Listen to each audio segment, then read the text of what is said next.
May I congratulate the Prime Minister on winning the confidence of the Conservatives in this House last week, and assure her that she therefore commands my confidence too.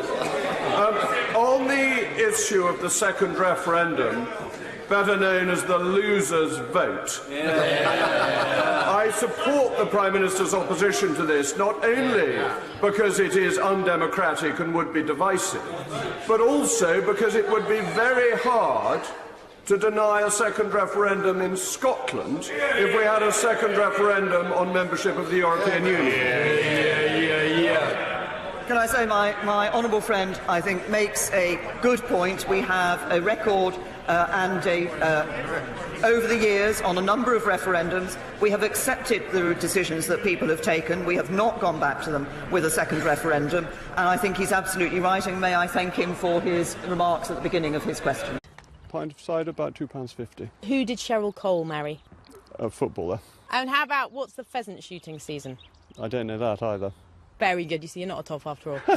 How much is a pint of milk? A pint of milk is about 45p. I've got written 45p. Outstanding. Loaf of bread?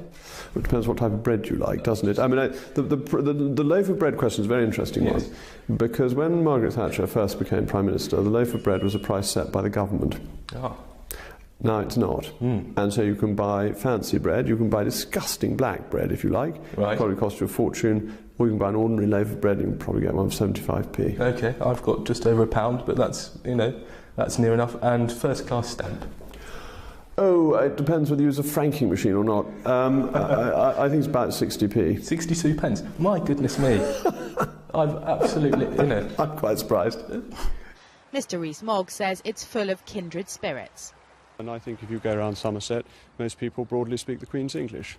Well, I haven't heard many of them speak like you. Well, perhaps I've got more plums at the back of my throat, but if they had a few plums, they'd probably sound like me. I think this sort of modern word can be much abused and is often used to mean all things good. Look at this beautiful surroundings, which is old-fashioned, glorious English countryside. That's not modern, but it's great. And finally, as time is short, Mr. Deputy Speaker wants me to wind up, the financial transactions tax. This is the work of the devil. It must be opposed. We have a lot of wishy-washy stuff about how if we get global agreement, well, thank God for Lee Kuan Yew, because I think we can be confident that the good people of Singapore will say no to this awful nonsense. A financial transaction tax is not taxing invisible, non-existent people. It would fall on the citizens and subjects of the United Kingdom. We must oppose it, we must be robust in opposing it, and we must not let the European Union get their grubby little hands on it. Yeah. Jacob Rees Mogg. Thank you, Mr. Speaker.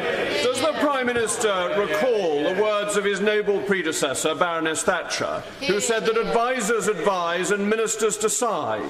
Does not a judicious Prime Minister consider things thoughtfully and carefully before making up his mind? And would only a socialist yahoo make up his mind in 23 minutes?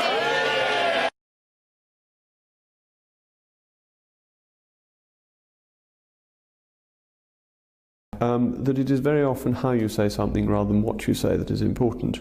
So I was making a very important point about the judges of the European Court who had ruled that their own pay had to be increased against the general principle that a judge should never judge in his own cause. Very interestingly, when they had a similar case before them last year, they ruled in exactly the opposite way. They said that the political decision had to stand and that they couldn't rule. And I think that's very important. Using that word got a lot of publicity for what seemed to me a serious failing in the European judicial system. And rather gratifyingly, it's a failing that the judges themselves have put right. I can't claim that's cause and effect. I can't claim the European judges noticed what I'd said, but I'm pleased that they put it right. And it certainly did get quite a bit of publicity all around the world, word floxinock in nihilipilification. Yes. We see even this weekend that Tesco's are going to take on fewer part-time people because of a directive from Brussels. Are we really going to deny our citizens growth because Brussels wants to put a further yoke on them. And of course I'll give way. Is the honourable gentleman aware that one of Tesco's most profitable parts is the part of Eastern Europe that is in the European Union? Well, I'm glad to say that Tesco's, great company that it is, was also very popular in Thailand, whose application for the European Union I was currently unaware of. However, there was...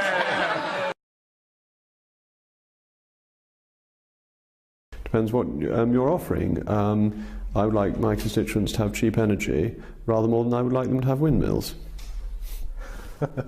So, global warming, for example, is that for you a serious issue, man-made climate change, or perhaps you don't accept that? If you read the IPCC report on this, it said that if we were to take action now to try and stop man-made global warming, it would have no effect for hundreds or possibly 1,000 years.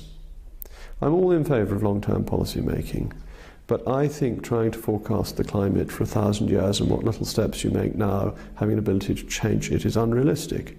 And I think the cost of it is probably unaffordable. I think you need to look at ameliorating the consequences of anything that may happen, like dredging rivers on the Somerset levels so that the floodwaters have a means to escape, doing that on a wider scale, looking at the Dutch experience over hundreds of years in making land that is below sea level, prosperous agricultural land. I think you want to take that approach rather than trying to go back to living in the Stone Age by reducing people's use of energy.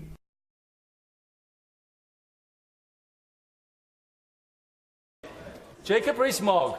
Thank you, Mr. Deputy Speaker.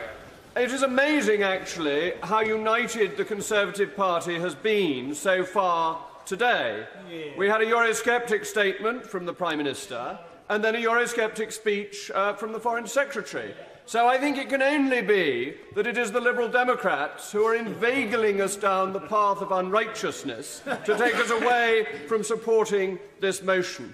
And I think in the Foreign Secretary's speech he made 6 points which must have been written for him by the Liberal Democrats, because he's far too clever a man to have thought of them for himself, because they don't really add up. And I'm going to go through them.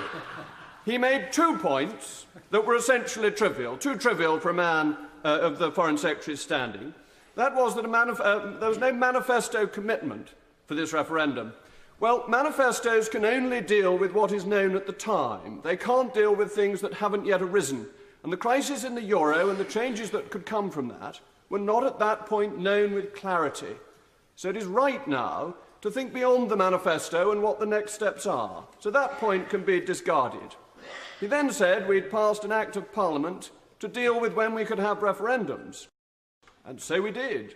But again, this House knows many things, but it is not omniscient. It cannot again take care of every occasion that may arise where a referendum may be a good idea, or every occasion when the British people, whom we should trust, may want one.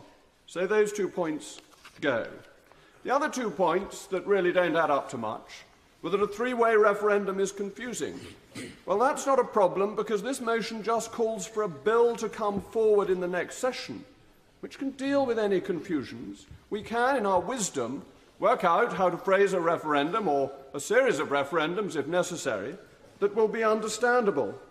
And the 4th point he made, that I thought, of course I'll give way. Very grateful for the honourable member, and we always enjoy his speeches. But would the honourable member clear up one piece of confusion about the proposed 3-way referendum? Will it be, Mr. Deputy Speaker, by the alternative vote system, or will it be by first past the post? Because the motion isn't entirely clear. I'm grateful to the honourable member giving me an extra minute. It's a kind of Gloucestershire to give something to Somerset for once. But I would say that can be dealt with in the legislation, and you could have 2 referendums. And as it happens, it may be more sense to have the second referendum after the renegotiation is completed. The 4th point that didn't work was that the EU was all or nothing, because it isn't all or nothing already. We've already got opt-outs and so forth. So there are 2 remaining points, those of you who are good mathematicians will have worked out, that we need to look at. One was that we're dealing with this in a crisis, and therefore it is the wrong time. When a man's house is burning down, you send in the fire brigade. Quite right. But then, when he wants to hire your house that is nearby to find fresh accommodation, you can set the terms of the tenancy. And that is the position we are in, a very strong negotiating position with the European Union, which we should maximise. And we should also note that with the financial crisis, we cannot solve our financial crisis until we have freed ourselves from the yoke of European regulation,